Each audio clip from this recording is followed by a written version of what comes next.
സമൂഹ ഇഫ്താർ സംഗമത്തിൽ പങ്കെടുത്തു. മദ്യവും മയക്കുമരുന്നും നിത്യജീവിതത്തിന്റെ ഭാഗമാക്കിയ പുതിയ തലമുറയ്ക്ക് വെള്ളിക്കുളങ്ങര കുറിഞ്ഞിപ്പാടത്തുള്ള കുട്ടിച്ചേട്ടനിൽ നിന്ന് ഏറെ പഠിക്കാനുണ്ട്.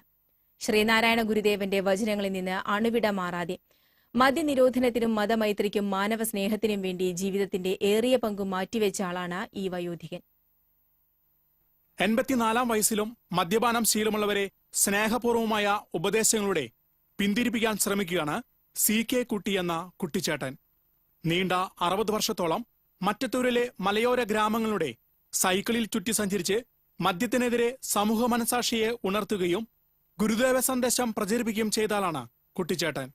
നാട്ടുകാരുടെയും ബന്ധുക്കളുടെയും പരിഹാസവാക്കുകളെ നിശ്ചയദാർഢ്യത്തോടെയും ഉദ്ദേശശുദ്ധിയോടെയും കരുത്തുകൊണ്ട് നേരിട്ടാണ് കുട്ടിച്ചേട്ടന്റെ സൈക്കിൾ ചക്രങ്ങളിൽ നാട്ടിടവഴികൾ താണ്ടിയത്. കോട്ടയത്തെ അമയന്നൂരിലെ ചെറക്കരോട്ട് കൊച്ചുകടുത്ത വൈദ്യരുടെ 6ാമത്തെ മകനായ CK കുട്ടി 20ാമത്തെ വയസ്സിലാണ് നാടുവിട്ട് വെള്ളിക്കുളങ്ങരയിലെത്തിയത്. പിന്നീട് ചൊക്കനയിലെ റബ്ബർ തോട്ടത്തിലെത്തിയ കുട്ടിക്ക് അവിടെ ടാപ്പിംഗ് ജോലി കിട്ടി. 24ാം വയസ്സിൽ കോടാലിക്കടുത്ത് കോപ്പിളിപ്പാടത്തുള്ള ഭവാനിയെ വിവാഹം കഴിച്ചു. അസുഖം ബാധിച്ചതിനെ തുടർന്ന് അധികകാലം തോട്ടത്തിലെ ടാപ്പിംഗ് തൊഴിലിൽ തുടരാൻ കുട്ടിക്ക് സാധിച്ചില്ല. പിന്നീട് സ്വകാര്യ റബ്ബർ തോട്ടങ്ങളിലെ ടാപ്പറായി. അതിനിടെ നായാട്ടുകുണ്ടിൽ ഭൂമി വാങ്ങി ചെറിയൊരു വീട് വെച്ചു. രാവിലെ ടാപ്പിംഗ് ജോലി കഴിഞ്ഞിറങ്ങിയാൽ പിന്നെ സൈക്കിളിൽ വെള്ളിക്കുളങ്ങരയിലെത്തി പൊതുപ്രവർത്തനത്തിൽ സജീവമാകും.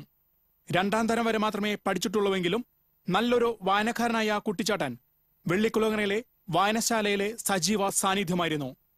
SNDP വെള്ളിക്കുളങ്ങര ശാഖയെ പുനർജീവിക്കുന്നതിൽ കുട്ടിച്ചേട്ടൻ പ്രധാന പങ്കുവഹിച്ചു. ഗുരുധർമ്മ പ്രചാരകനും മദ്യവിരുദ്ധ പ്രവർത്തകനുമായി നീണ്ട 60 വർഷങ്ങളോളം നാട്ടിൽ സജീവമായിരുന്ന കുട്ടിച്ചേട്ടൻ പൊതുസ്ഥലങ്ങളിൽ മദ്യവിരുദ്ധ സന്ദേശങ്ങളെത്തിയ ബോർഡുകൾ സ്ഥാപിച്ചു. മദ്യപരുടെ വീടുകളിലെത്തി ഗുരുദേവന്റെ സന്ദേശങ്ങൾ വായിച്ചു കേൾപ്പിച്ചു. മദ്യം വിഷമാണ്, അതെടുക്കരുത്, കൊടുക്കരുത്, കുടിക്കരുത് എന്നുത്ബോധിപ്പിക്കുന്ന ബോർഡ് സൈക്കിളിൽ കെട്ടിത്തൂക്കിയാണ് കുട്ടിച്ചേട്ടൻ നാട്ടിലുടനീളം സഞ്ചരിച്ച് മദ്യവിരുദ്ധ പ്രവർത്തനം നടത്തിയിരുന്നത്.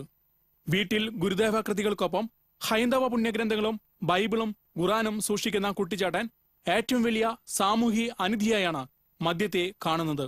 പ്രായാധിക്യം മൂലം സൈക്കിൾ ചവിട്ടാനാകാതായതോടെ ഏതാനും മാസങ്ങളിൽ വീട്ടിൽ വിശ്രമജീവിതം നയിക്കുകയാണ് കുട്ടിച്ചേട്ടൻ. ലഹരി വിരുദ്ധ പ്രവർത്തന രംഗത്തെ 6 പതിറ്റാണ്ട് സേവനം കണക്കിലെടുത്ത് ഞായറാഴ്ച കുട്ടിച്ചേട്ടനെ ആദരിക്കാൻ തയ്യാറെടുക്കുകയാണ് കോടാലിയിലെ ഡ്രൈവേഴ്സ് വെൽഫെയർ ട്രസ്റ്റ് പ്രവർത്തകർ. TCV news, Kodakara.